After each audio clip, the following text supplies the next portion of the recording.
My relationship with Derek spanned nearly 3 years. We crossed paths through shared friends at a music festival, instantly hitting it off. In October, we marked my birthday at my favorite bistro. Derek gifted me a stunning necklace I'd casually admired months before. His thoughtfulness in recalling such a small detail warmed my heart. That evening, he hinted at moving our relationship forward. Soon November brought a Thanksgiving gathering with his family. His mom pulled me aside, expressing joy that Derek had found someone who grounded him so well. His brother Ethan dropped a cryptic comment about Derek inquiring about family keepsakes recently. With a knowing glance my way, I tried not to overthink it, though hope stirred within me.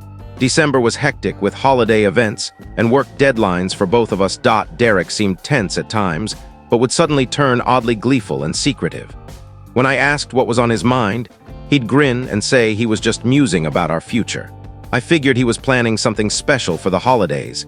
At a Christmas party, Derek introduced me proudly to his coworkers, his arm around me all night. His colleague mentioned how Derek constantly raved about me at work. Everything suggested a man deeply in love. Perhaps gearing up for a big commitment. January brought a small spat over a last-minute weekend trip with his old college buddies that he forgot to mention. I was upset about our scrapped plans, but understood the value of friendships. He apologized earnestly, vowing to make it up to me post-trip. Derek was especially attentive. He proposed a Valentine's Day dinner at Viviano's, a fancy downtown restaurant requiring bookings months ahead.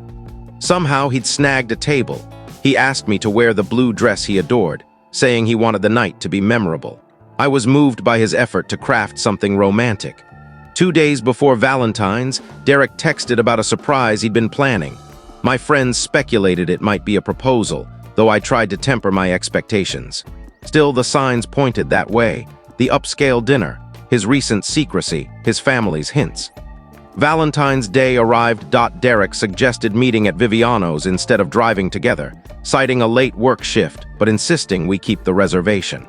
I agreed, excited yet nervous about what the night might hold.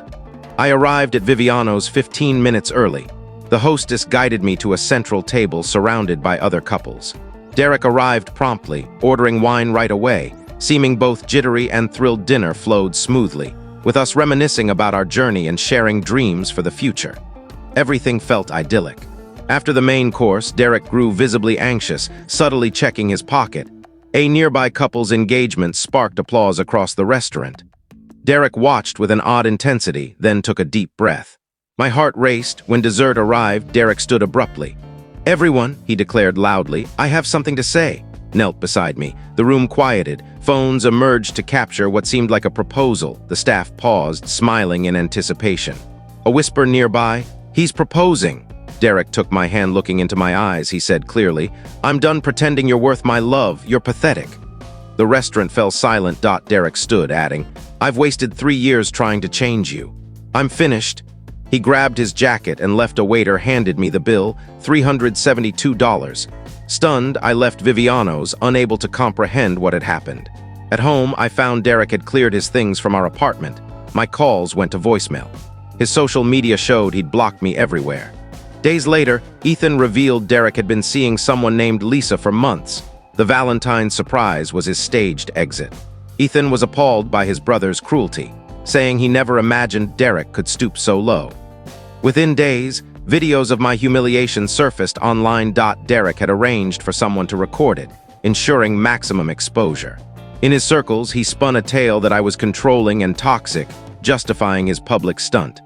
But Derek thinks I'm broken, that I'll hide in shame forever. He's clueless about what's coming. I've got a plan to make him regret humiliating me in front of a crowd. First update. I didn't expect this post to explode like it did. Thousands of comments. My inbox is flooded, and my stories apparently spread across platforms. Many of you asked for updates, and honestly, writing this helps me process. The past weeks have been brutal, but clarity is fueling my anger. After that nightmare, I walked home in a fog, still in the blue dress I'd bought for the occasion. My phone buzzed with texts from friends who'd seen the videos. I shut it off. I couldn't cope. At the apartment, Derek's belongings were gone. That's when it sank in. This wasn't a spur-of-the-moment cruelty. He'd orchestrated it all, knowing I'd be too shattered to come home right away, giving him time to vanish. I sat on the kitchen floor until 2 a.m., staring blankly. When I checked my phone, hundreds of messages awaited. One video had gone viral. Even my boss texted offering time off. My sister, Carla, arrived with wine and chocolate. I was still numb, but something felt off. Derek wasn't flush with cash. How did he afford to move out so fast? Where was he staying? 3 days post-Valentine's, my dad called, sounding odd, asking if Derek and I had financial issues. Apparently, Derek had withdrawn $6,000 from the business account for the bakery my parents helped him launch last year. That's when the truth hit hard. I hadn't mentioned before, but my parents adored Derek. They are not rich but stable. When Derek dreamed of opening his bakery 2 years ago, they invested heavily: lease, equipment, stock, even a consultant to ensure success. Dad thought the withdrawal was for an engagement, maybe a ring or trip. I had to confess everything. The silence on the call was heavy. Dad said softly, "We're coming over, now." An hour later, my parents were at my place. I'd never seen Dad so furious. Mom was heartbroken. I showed them the viral videos. Mom kept saying she didn't understand. They dined with us weeks earlier, and Derek had asked Dad for life advice. Then Mom dropped a bombshell. They hadn't just funded the bakery. They'd paid Derek's student loans for a year, covered his car's down payment, even flew his parents in for Christmas because he claimed they couldn't afford it, all because they saw him as family. Dad opened his laptop, scouring bank statements. The deeper he dug, the uglier it got. Large withdrawals Derek called business costs, a secret business credit card. Untraceable payments. Mom was in tears, not just over the money, but the betrayal. "He called me Mom," she said. "How could he?" I was reeling. Derek hadn't just humiliated me, he'd defrauded my family, exploiting their trust. That night, Ethan called again, sounding uneasy. He admitted Derek had been with Lisa for nearly a year, not months. Derek had funded lavish trips, gifts, even a condo down payment where they now lived. Mom interrupted. "What condo?" Ethan gave the address, a pricey downtown development, units starting at $450,000. Dad paled. "We helped with that down payment. He said it was for the bakery's expansion." Later, alone, I scrolled through old photos. Gifts Derek gave me, pricey watches, necklaces, comped trips, were all funded by my parents' money. The next morning, Dad called. He'd spent the night reviewing records. Derek had siphoned at least $80,000 from the bakery and loans. Dad contacted his lawyer, but legal action would take time and wouldn't address my public shaming. That's when I decided, if Derek wanted to play dirty, I could too. I called Ethan, who felt guilty and eager to help. I asked if Derek and Lisa were settled in their condo. Ethan hesitated, then said Derek was stressed about finances. The down payment drained him, and the mortgage was steep. Intriguing. I also learned Derek hadn't told Lisa about the money's source. She thought he was a savvy entrepreneur. Through social media, I found Lisa's friend, Tara, who worked at the real estate firm that sold the condo. Tara had posted on Lisa's Instagram, congratulating her on her dream home. I messaged Tara, sharing my story. She was horrified, unaware of me or the stolen funds. She worried for Lisa. Derek thought he'd won, living in a condo my parents helped buy, running a bakery they built, wearing clothes and driving a car their money funded. But his world was crumbling, and I was ready to pull the rug out. It's been 3 weeks since Valentine's. Derek's Instagram showed him and Lisa at a fancy restaurant, celebrating their new chapter.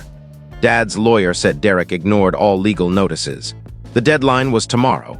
What Derek didn't know was Ethan had arranged a family dinner this weekend.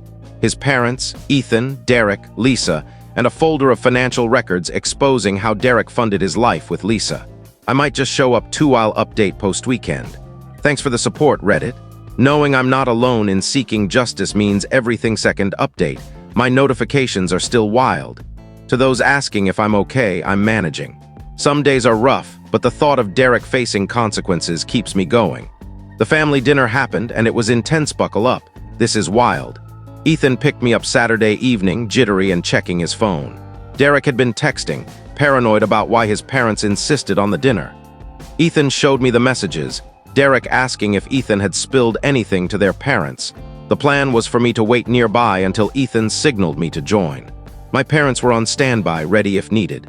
Dad had compiled a dossier of Derek's fraud, copies for everyone, including Lisa. Ethan, and I arrived at his parents' house 30 minutes early.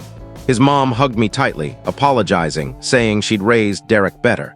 His dad looked broken, staring into space. They'd seen the financial records earlier that week, devastated to learn their son was a thief and a cheater.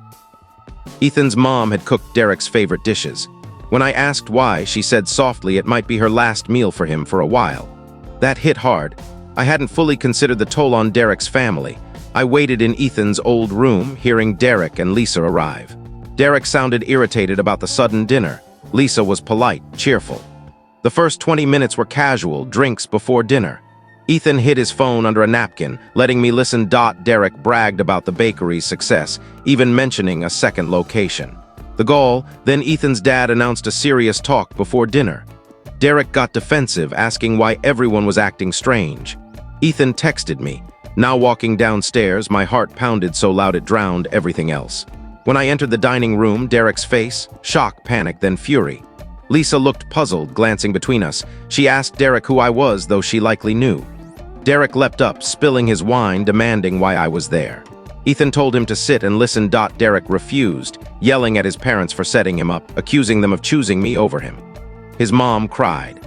His dad slammed the table, ordering Derek to sit and be quiet, a tone I'd never heard. In the silence, I set the dossiers on the table, one for each person, including Lisa. I calmly explained the contents. Records of every dollar Derek stole from my parents, bakery investments, loans, car payments, condo down payment. Lisa's face showed growing horror as she read. Derek tried to snatch her dossier, but she pulled away, reading on.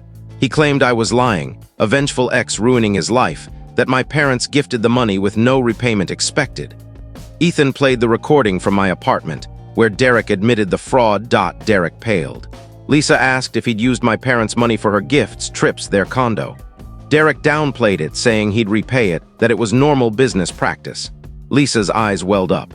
She removed a sapphire necklace, identical to one Derek gave me, and set it on the table. Derek rambled about the pressure he faced, how he deserved nice things. His mom asked what he'd done for my family. He had no answer. Then Lisa revealed Derek had painted me as a crazed ex, claiming my parents controlled him with money, that he'd staged the Valentine's breakup because I threatened self-harm. I laughed, pointing out the viral video contradicted his story. Lisa admitted she'd found the video odd, but believed Derek's claim it was edited. Realizing his lies, she looked devastated. Derek pleaded, saying he and Lisa were in love, that he'd pay back the money, even suggesting my parents fund their future ventures. Lisa stood, saying she needed air, and left. Derek tried to follow, but his dad blocked him. I repeated our terms. Full repayment with interest, a signed confession, bakery keys, and a public apology for Valentine's Day. Derek scoffed, saying we'd never see a dime, that my parents were fools for trusting a non-family member. Then he turned to me chillingly. "At least Lisa's not worthless like you," his mom gasped. His dad stepped forward, but Ethan restrained him. I stood unfazed. His words couldn't hurt me after the public humiliation. I smiled, saying his time was up. Charges were filed that morning. The bakery accounts were frozen. A fraud conviction would ruin his future. Derek erupted, calling me vile names, saying I destroyed his life. His parents tried to calm him, but he was unhinged. Lisa returned, having overheard everything, and slapped him hard. She told him to leave the condo by morning and that she'd contact her lawyer to remove his name from the deed. Derek called her ungrateful, saying everything was for her. Lisa laughed bitterly, asking if humiliating me was for her too. Derek stormed out, shoving past us. The silence was heavy. Lisa sat, head in hands, asking how she'd been so blind. Ethan's parents were shell-shocked. Lisa and I talked for hours, piecing together Derek's lies, the overlapping relationships, the red flags we missed. She wasn't a villain, just another of Derek's victims. She believed I was a toxic ex. Derek escaped. He'd shown her fake texts, spun stories, gaslit her. By night's end, we weren't friends, but shared mutual respect.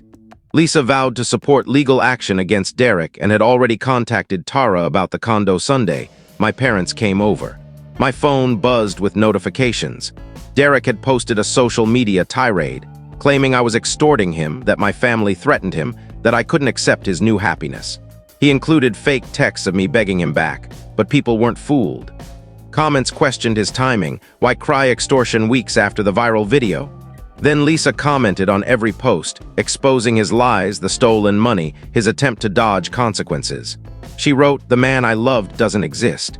To the woman he shamed on Valentine's Day, I'm sorry." Derek deleted everything, but screenshots spread. Monday, Derek was served legal papers at his parents' house, where he'd been crashing since Lisa locked him out.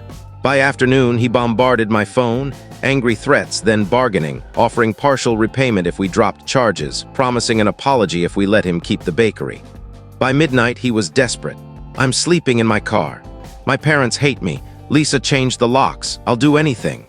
I ignored him, forwarding everything to our lawyer. Tuesday, Dad, the lawyer, and I went to the bakery. An emergency court order granted us access pending the fraud case. We changed locks, updated codes, and started an inventory. The staff were confused, but Dad explained Derek's removal due to financial misconduct. Most weren't shocked. A barista, Kyle, fist-bumped me, saying Derek had been stealing tips for months. That night, Derek appeared after closing, drunk, banging on the glass, demanding entry. Kyle called the police while Dad and I recorded. Derek claimed we stole his business. The police asked for ownership proof. He had none, as the bakery was my parents'. They escorted him away for trespassing and intoxication. Yesterday, Derek sent a tearful 10-page letter, regretting Valentine's Day, claiming rock bottom, begging forgiveness. I read it once and burned it. The girl he humiliated is gone. The woman I am now seeks justice, not apologies. I'll update when there's more. Thanks, Reddit. To anyone in a similar nightmare, it gets better, not easier, but better. Final update. I never imagined becoming a Reddit vengeance symbol, but here we are. My inbox is flooded, and someone turned my story into a TikTok saga. It's been 4 months since Derek obliterated our relationship in the most public, cruel way. 4 months since he left Viviano's thinking he'd crushed me. I promised a final update when it was resolved, so settle in, this is long. Derek's desperate messages continued for weeks, threats, self-pity, fake remorse. Our lawyer advised keeping all communication legal. We got a restraining order after Derek's third drunken bakery outburst. The judge approved it instantly. Given his harassment 4 days later, Derek violated it, showing up at the bakery at 5 a.m., disheveled, screaming about his stolen business. Kyle called me and the police. Body cam footage showed Derek claiming ownership, unable to prove it, then trying to break in, adding resisting arrest to his charges. He spent 3 days in jail before his parents bailated him out. Ethan said their mom nearly refused. So ashamed of Derek, Lisa contacted me. She'd been subpoenaed for the fraud case and wanted clarity. We met for coffee, not at the bakery. She was drained, saying Derek harassed her too, showing up at her job, sending emails from new accounts. She'd filed her own restraining order 2 weeks later. Derek's lawyer proposed a plea deal. Guilty to lesser charges for a payment plan, not full restitution. We debated. The lawyer warned trials are unpredictable and lengthy. A deal would ensure justice and closure. We agreed with conditions. Guilty plea to felony fraud and embezzlement, monthly payments, bakery relinquishment, and a public apology for Valentine's Day. Derek's lawyer resisted the apology, saying it wasn't fraud-related. I insisted I'd rather go to trial than let Derek dodge accountability for my humiliation. My parents supported me. After days of negotiation, Derek agreed to all terms. At his court hearing, I was a wreck, fearing the judge might reject the deal or Derek might back out. Carla and my parents were there. Derek arrived with his parents, who sat apart, their family fractured. Ethan skipped it, unable to watch his brother plead guilty. The judge reviewed the plea, asking Derek if he understood the felony charges, the permanent record, and if he was pleading voluntarily. Derek's voice was barely audible, forcing the judge to demand he speak up. When asked to explain his actions, Derek minimized it, calling it financial misunderstandings. The judge pushed back, demanding he admit deliberate fraud or face trial. Derek crumbled, admitting he systematically stole from my parents, used bakery funds for personal expenses, and lied about costs. His voice shook with each admission. The judge approved the plea. 3 years probation, monthly payments, 200 hours community service, financial counseling, bakery relinquishment, and a public apology outside. Derek's mom hugged me, looking aged, apologizing for her son. The next day, Derek's lawyer sent the signed bakery transfer and apology. The first apology was vague, lawyer-drafted nonsense. I rejected it, demanding a genuine statement or we'd return to court 3 days later. A messy, handwritten apology arrived. On February 14, I intentionally shamed my name at Viviano's, planning it to cause maximum pain. I said untrue, cruel things to hurt her while stealing from her family, who showed me only kindness. My later lies were false. My name didn't deserve this. I'm ashamed and sorry. It was raw, imperfect, but true. I approved it. Derek posted it on all his social media. My parents kept the bakery, hired a manager, and it's now profitable without Derek's theft. Derek made his first payment last month, barely the minimum. At this rate, he'll pay for 15 years, a constant reminder of his crimes. This is my last update. Derek's felony record is permanent. His reputation is ruined. His actions have shaped his future in ways he never foresaw when he knelt at Viviano's. Thanks for the support, Reddit. Your messages carried me through the darkest times. To anyone in a similar hell, it improves. Not instantly, but eventually. I saw Ethan yesterday. He said Derek keeps asking about me if I'm dating if I mention him. Derek thinks I'll forgive him someday, that we could reconcile after he pays his dues. I laughed so hard I nearly spilled my coffee.